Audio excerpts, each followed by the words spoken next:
Wagner के बारे में आई नई जानकारियों ने पूरी दुनिया को चौंका दिया है, हैरान कर दिया है। अफ्रीका महाद्वीप के कई देशों पर वैगनर के कब्जे में सोने की खदानें भी मौजूद हैं और इन सोने की खदानों से रूस की कमाई होती है। इसमें वैगनर चीफ का भी हिस्सा फिक्स है और इसलिए अब वैगनर चीफ के खात्मे की पूरी प्लानिंग, ये साजिश पुतिन के कैंप में बहुत तेजी के साथ तैयार की जा रही है।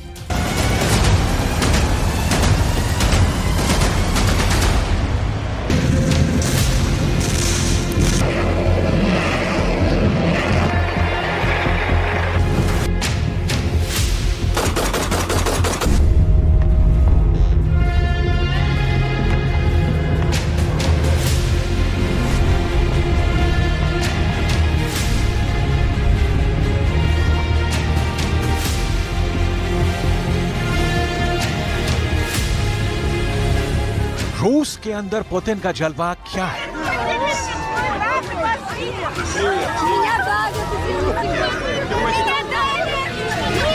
जब पुतिन रूस के स्टेट दागिस्तान पहुंचे तो भीड़ लग गई।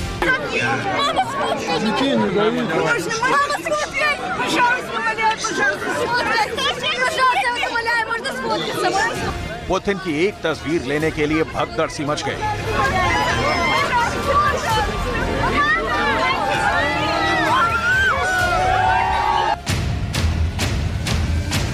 इन तस्वीरों से पुतिन आखिर क्या संदेश देना चाहते हैं, इस सवाल का जवाब हम आगे देंगे। और आज आपको अफ्रीका में उन हीरों की खदानों के बारे में भी बताएंगे जिन पर वैगनर लड़ाकों का कब्जा है। कैसे अफ्रीका के बेशकीमती संसाधनों पर वैगनर का पंजा कसा हुआ है, ये सब आपको बताएंगे। लेकिन सबसे पहले बात होगी दागिस्तान से आई इन तस्वीरों की, जो ज़ेलेंस्की को काफी ज्यादा डरा रही है।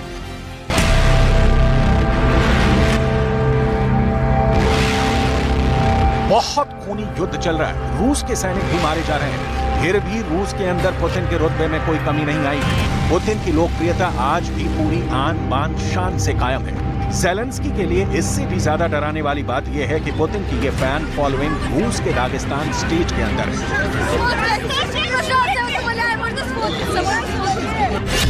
दागिस्तान को रूस की फाइटर फैक्ट्री कहा जाता है, यानी यहाँ पर रूस के वो लड़ाके पैदा होते हैं जो जंग में माहिर माने जाते हैं। अगर यूक्रेन के युद्ध में पुतिन की ताकत को समझना है तो दागिस्तान को समझना भी बहुत जरूरी है। सबसे पहले मैप में दागिस्तान की लोकेशन देखिए। दागिस्तान का इलाका रूस के दक्षिणी हिस्से में आता है। ये रूस का ही एक प्रांत है, लेकिन इसे रूस की सरकार ने गणराज्य की मान्यता दी है। दागिस्तान का एरिया 50,000 स्क्वायर किलोमीटर का है, लेकिन दागिस्तान का कल्चर रूस के कल्चर से अलग है। दागिस्तान के लोग युद्ध प्रिय माने जाते हैं। भौगोलिक परिस्थितियों की वजह से दागिस्तान के लोग काफी मजबूत कद-काठी के होते हैं और यही वजह है कि पुतिन चाहते हैं कि दागिस्तान के इलाके से ज्यादा लोग रूस की आर्मी में शामिल होकर यूक्रेन के अंदर अपना जौहर दिखाएं। दागिस्तान के लोग पुतिन के लिए कैसे अपनी जान लुटा रहे हैं, जरा इन आंकड़ों से समझिए। युद्ध में अगर मॉस्को का एक जवान मरा तो उसी अनुपात में दागिस्तान में 10 जवान मरे, यानी मॉस्को से 10 गुना ज्यादा। पूरी दुनिया में जब वैगनर की बगावत की चर्चा हो रही थी, तब पुतिन ने सबका ध्यान हटाने के लिए दागिस्तान का दौरा किया, ताकि रूस के दुश्मनों को ये पता चल जाए कि पुतिन के पास दुनिया की वो फाइटर फैक्ट्री है जो किसी के पास नहीं है। फिर भी ज़ेलेंस्की लगातार अपने डायलॉग्स के जरिए यूरोप को समझाना चाहते हैं कि उनका काउंटर ऑफेंसिव कितना सफल हो रहा है। ज़ेलेंस्की ने अब वैगनर पर नया दावा किया है कि लुहांस्क और यूक्रेन के अंदर यूक्रेन की आर्मी ने 20,000 वैगनर लड़ाकों को मार गिराया है। Щоденну підтримку збройну, політичну, економічну і гуманітарну підтримку України. Сьогодні є чергове наше сильне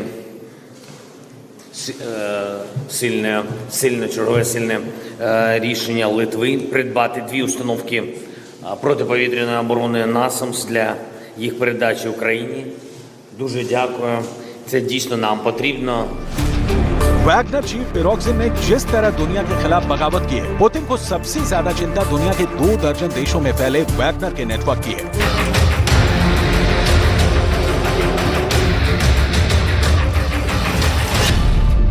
अफ्रीका के अंदर वैगनर का लाखों बिलियन डॉलर्स का साम्राज्य है। देखिए, ये है अफ्रीका महाद्वीप के नक्शे में सेंट्रल अफ्रीकन रिपब्लिक नामक देश की लोकेशन। सेंट्रल अफ्रीकन रिपब्लिक देश के अंदर एक सोने की खदान है। इस सोने की खदान से हर साल 2378 करोड़ की कमाई होती है। 2378 करोड़ की इस सालाना कमाई पर वैगनर और फेरोक्सन का कब्जा है। वैगनर समूह और फेरोक्सन ने कई शेल कंपनियों के जरिए इन सोने की खदान की सुरक्षा और खनन सहित सभी लाइसेंस हथिया लिए हैं। बड़ा सवाल यह है कि आखिर वैगनर और वैगनर चीफ फेरोक्सन ने इन सोने की खदानों पर कब्जा कैसे किया।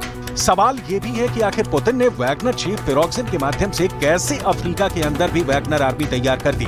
दरअसल वैगनर लीडर्स अफ्रीका महाद्वीप के देशों जैसे सूडान और माली की जेलों में बंद कैदियों को रिहा करवाकर वैगनर ग्रुप बनाते हैं और इन ग्रुप्स का भी नेटवर्क रूस के वैगनर ग्रुप से जुड़ा हुआ बताया जाता है। वैगनर ग्रुप अफ्रीका के अंदर इतने शक्तिशाली हो चुके हैं कि ये खूंखार लड़ाके अफ्रीका महाद्वीप के इन देशों के कई बड़े नेताओं और प्रभावशाली लोगों की सुरक्षा में भी तैनात कर दिए गए हैं। अमेरिका का दावा है कि नॉर्थ कोरिया के तानाशाह किम जोंग भी वैगनर्स को मदद कर रहे हैं।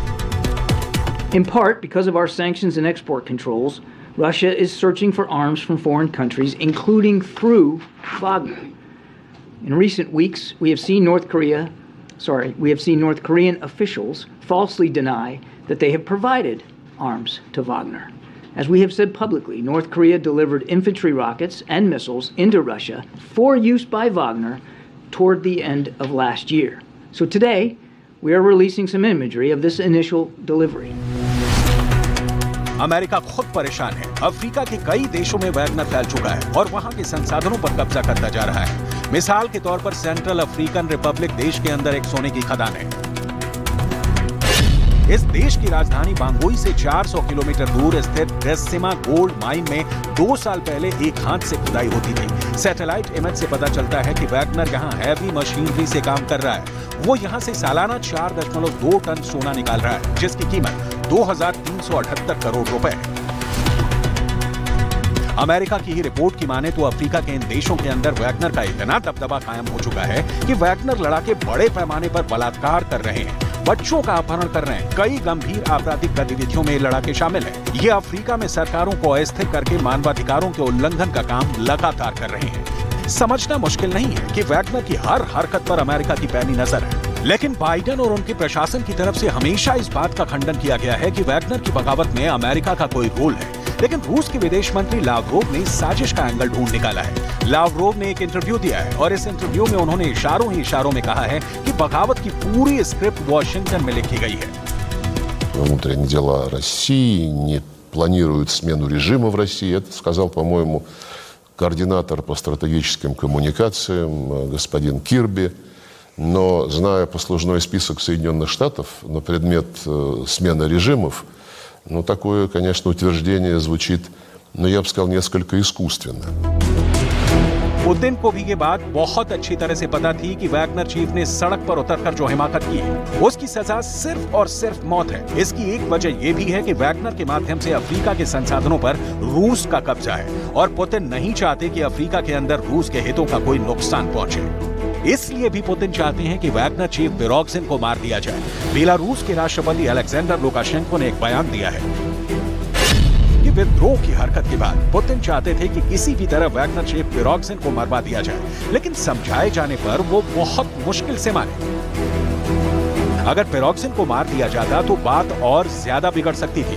ये लुकाशेंको ही थे जिन्होंने पुतिन की राय बदलने में बड़ी भूमिका निभाई थी और रूस का विदेश मंत्रालय भी लुकाशेंको की तारीफ कर रहा है। Умелый политик, дипломат, человек, способный оперативно решать многие самые сложные проблемы, нетривиальные задачи. И, безусловно, он мог бы внести весомый вклад в достижение мирных договоренностей, но если бы этого хотел киевский режим, который этого... पुतिन पूरी दुनिया में अपने प्रभाव का इस्तेमाल वैगनर आर्मी के माध्यम से करते रहे हैं। पुतिन ने साल 2017 में इन वैगनर लड़ाकों को सीरिया की जंग के लिए भेजा था। वहां इन वैगनर लड़ाकों ने बशर अल असद के लिए काम किया। पुतिन ने वैगनर का प्रयोग अपनी इंटरनेशनल डिप्लोमेसी और कूटनीति के लिए भी किया है और इसलिए जब वैगनर चीफ ने पुतिन के खिलाफ बगावत कर दी तो पुतिन के गुस्से को संभाल पाना पुतिन के करीबियों के लिए बहुत भारी साबित हो रहा था। पुतिन को सबसे ज्यादा नाराजगी इस बात को लेकर थी कि वैगनर चीफ अमेरिका की कठपुतली बन गया है। ये सारे दावे रूस के विदेश मंत्री लावरोव ने एक इंटरव्यू में किए।